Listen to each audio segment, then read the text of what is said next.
Noong 2021, merong inilaan na budget from DOTR ibinaba sa LTFRB na 319.3 million. Hindi nyo ginamit ito. Pangalawang budget na hindi nyo ginastos ay itong route rationalization for Metro Manila Urban Transportation Study na 45 million. Hindi nyo naman ginastos ulit.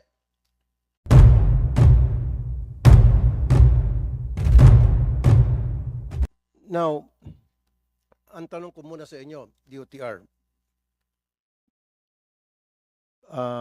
information dissemination. Dito kayo nagkulang sa departamentong ito. Noong 2021, merong inilaan na budget from DOTR ibinaba sa LTFRB na 319.3 million. Hindi nyo ginamit ito. Ang laking halaga na hindi nyo ginamit na sana ito ay para sa information dissemination magagamit. Pangalawang budget na hindi nyo ginastos ay itong route rationalization for Metro Manila Urban Transportation Study na 45 million. Hindi nyo naman ginastos ulit. Route Rationalization Study, Provincial Public Transport Services, 28.3 million. Hindi na naman ginastos. At ang isa pang nakakatawa, pag-uusapan niyo yung modernization program, kayo sa LTFRB, kung papaano ayusin yung sistema rito, ba't pa kayo pumunta sa Boracay? Nagsasayang ng pera. Sa Boracay pa talaga kayo nagkaroon ng inyong pag-usap-usap. Samantalang naghihikaw si mga jeepney driver dito sa paghahanap buhay, tapos kayo doon maghahayahay sa Boracay. Pakisagot lang po muna yung ang laking perang hindi nyo po ginastos. Okay. Meaning, hindi nyo po ginamit. Yes. Mr. Chair, pwede po ba akong ma-recognize? Yes. Chairperson ng LTFRB, Teofilo Guadis III. Sorry. Go ahead, Chairperson. Salamat po, Mr. Chair. Yun pong mga katanungan po ninyo ay meron ho kaming binuong PowerPoint presentation. 10 minutes lang naman po Sige po. na pinaghandaan po namin dahil in-anticipate na po namin itong mga katanungan na to. Hindi hope na yung presentation po namin makasagot po sa mga konting katanungan po ninyo. So with the permission of the chair po and the committee, may I be allowed to do a 10-minute PowerPoint presentation? Yes, go ahead. Salamat po, Mr. Chair. Po have already submitted their draft LPTRPs for the review of DOTR. Ma'am, excuse me, can I interrupt? Yes, please. And then I'll let you continue. Pwede bang once in a while magtagalog po kayo? Kasi itong hearing na to para sa mga jeepney drivers to eh. Marami sa kanila hindi masyado nakaintindi ng English. So pakitagalog lang po yung iba.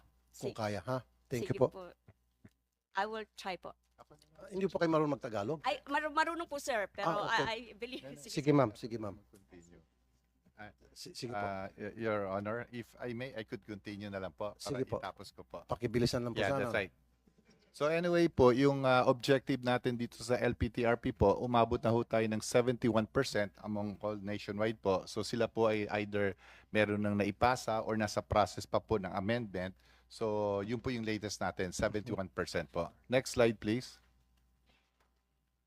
Okay, sa fleet modernization po, ito po ay nabuo base po sa tulungan ng mga different agencies po. Hindi lamang po DOTR, kasama po natin dyan ang DTI. Sila po yung pinaka gumawa po ng Philippine National Standards po para malaman natin kung anong sukat, ano ang dapat na meron ang ating mga sasakyan na aprubahan po eventually po ng DOTR. Kasama po dito ang OTC, DOTR, LTO, at saka LTFRB, at saka makikita nyo po, meron pong different government agencies po, pati po mismo yung mga manufacturers ay kasama po sa pagbuo nito ng PNS po. Next slide please. Sa certified PUB models, ito po yung naging topic nyo, Senator, yung tungkol po yung sasakyan, no? As of now po, sa buong PUV models na naaprubahan ng DOTR ayon sa PNS, umabot na po tayo ng 59% ay sila po ay local manufacturers. Para lang po iklaro ko kung anong ibig sabihin po ng local manufacturers, ayon po to sa DTI, kailangan merong 25% ng kabuuan ng sasakyan na merong mga parte or mga bagay na ginawa ng local assemblers para po masabi na ito ay local brand po. So 59% po at yung 41% yun po yung mga nasa ibang bansa po. Next slide. So ayon sa latest po to, there is a total of 11,165 po na ika nga tinatawag na OFG compliant units. Ito po yung mga modern vehicles. Meron po tayong 358 na electric vehicles po at sila po ay bumabaybay sa total of 27 routes sa buong Pilipinas po. Next slide. Sa financing naman po, so makikita po natin dito, dalawang grupo po yung nagpapautang. Isa po ay government financing institutions. Sila po ay merong approved loan na ng 17.5 billion. Tapos yung equity po, no, yung sinasabi nating tulong na gobyerno which is worth 280,000 bawat isang unit po, ang nai-release na po nila ay 1.66 billion pesos. Sa pribado naman po, 4.6 billion pesos po yung approved loan at sila po ay or nakatanggap na po sila galing sa gobyerno ng total of 577 million na equity subsidy po. Next slide please. Sa social support, ito po yung sinasabi ni Senator po kanina, yung tulong po natin. So, Chuper Scholar po, ito po ay galing sa TESDA. So, kung makikita nyo po, meron na po tayong 34,000 beneficiaries since 2019. Tapos, ang total po ng training sa lahat na ito ay 427 million po. Sa Entrepreneur Program po, ito po yung sa DOLE naman po, ito ay parang livelihood na binibigay po ng DOLE. Meron na po tayong beneficiaries ng 6,358. Nagtototal po ito ng 190 million pesos. Next slide please. So ano ang susunod dahil natapos na po yung ating consolidation ng April 30. Konting background pa lang po, ito po siguro pang 7 or 8 extension na ng gobyerno. Ang huling extension po last year, nung March po, nung huling hearing po natin sa Senado, 2023, in-extend po ng ating Pangulo ito up to December 30, 2023 or December 31. Ngunit pagkatapos ng deadline po, lumapit po yung ating secretary, si Secretary Bautista, sa ating Pangulo dahil meron pa po mga hiniling yung ating mga transportation, not only groups, pati miyembro mismo na gustong humabol. Kaya po binigyan po ng extension muli ng ating Pangulo hanggang April 2024 po. Kaya yun na po yung deadline. So ito po yung susunod na bagay na gagawin po ng DOTR, LTFRB at saka mga ibang agencies po. Sa short-term to medium-term plans po, once na ayos na po yung mga pagpo-process ng mga sa provisional authority, eventually po magkakaroon na sila ng CPC, Certificate of Public Convenience po, bibigyan po ng 5 taon yung mga sasakyan, pero ito po yung mga traditional jeep pa lang. Pag sila po ina-convert na into modern po, sila po ibibigyan ng 7 years.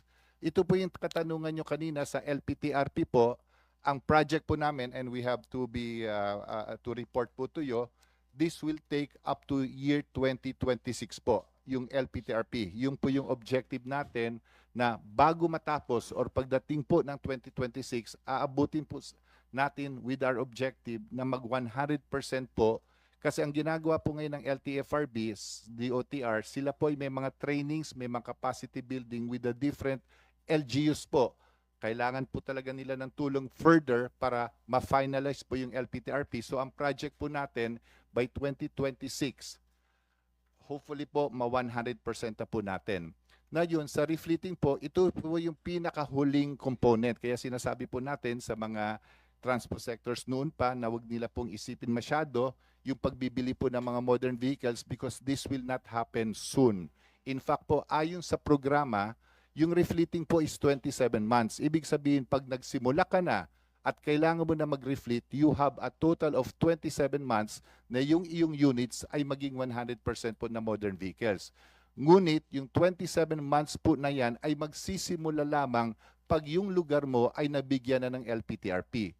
So kung idadagdag po natin ang projected deadline sa LPTRP na mag-e-end po ng 2026 at papasok na po yung obligasyon ng ating mga kooperatiba at korporasyon na mag-modern, after that is 27 months, ang aming projected po by 2030, siguro masasabi na po natin na almost 100% na po ay ma-attain na not only LPTRP, pati po yung pagmamodern ng vehicles.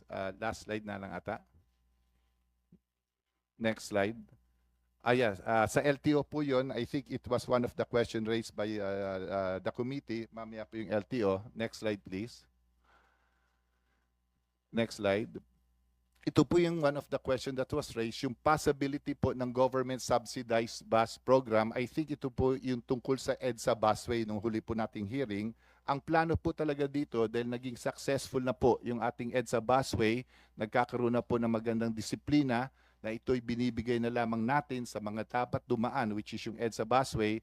Ang ginagawa po ngayon ng planning department ng DOTR, gumagawa po sila ng study and hopefully ma-finalize soon dahil we plan to expand the EDSA busway. Ito po yung sinasabi ni Senator Ejercito na yung mga malalaking sasakyan, yung mga mass transit, we have to expand.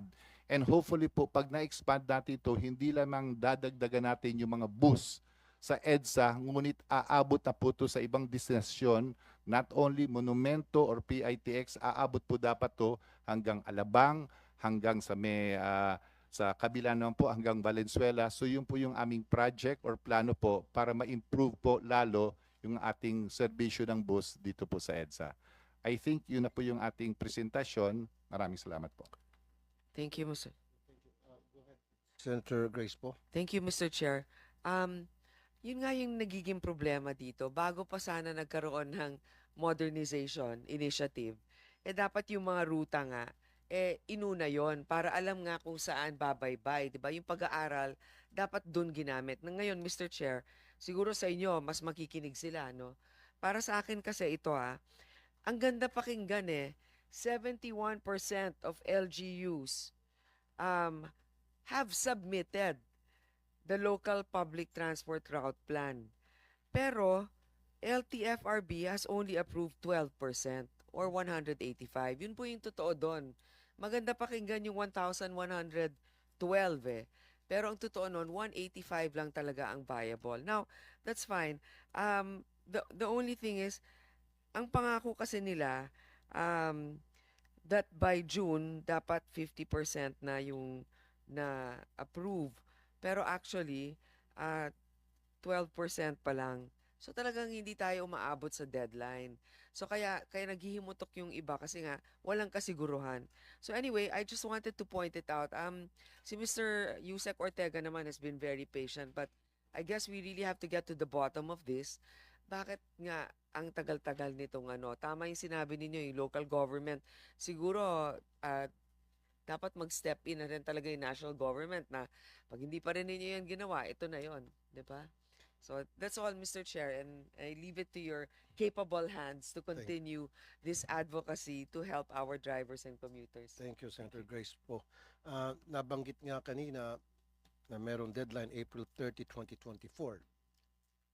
May deadline yan para yung mga jeepney operators, drivers, sumanib o sumali sa isang kooperatiba. Pag hindi sila sumali, hindi sila makapasada. So, binibigyan natin ng deadline sa mga chuper. Pero, walang deadline sa LGU at sa LTFRB pagdating sa route rationalization. Yun Kaya, nakikita ko talaga may discrimination dito. At pagdating sa route plan, mas mainam siguro kung meron na lang kayong coordination with the LGU and then kayo dyan sa DOTR, LTFRB sa pagtulungan sa mga operators. Kayo mag-draw up ng plan kung paano i-rationalize yung rota.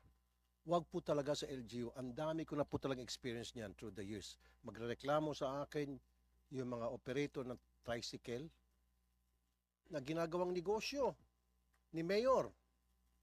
ni councilor, ni vice mayor, yung rota, ibibigay sa kamag-anakan. And that's not fair. Kaya so wag natin totally ibigay sa LGU yung route rationalization. Baguhin po natin yan.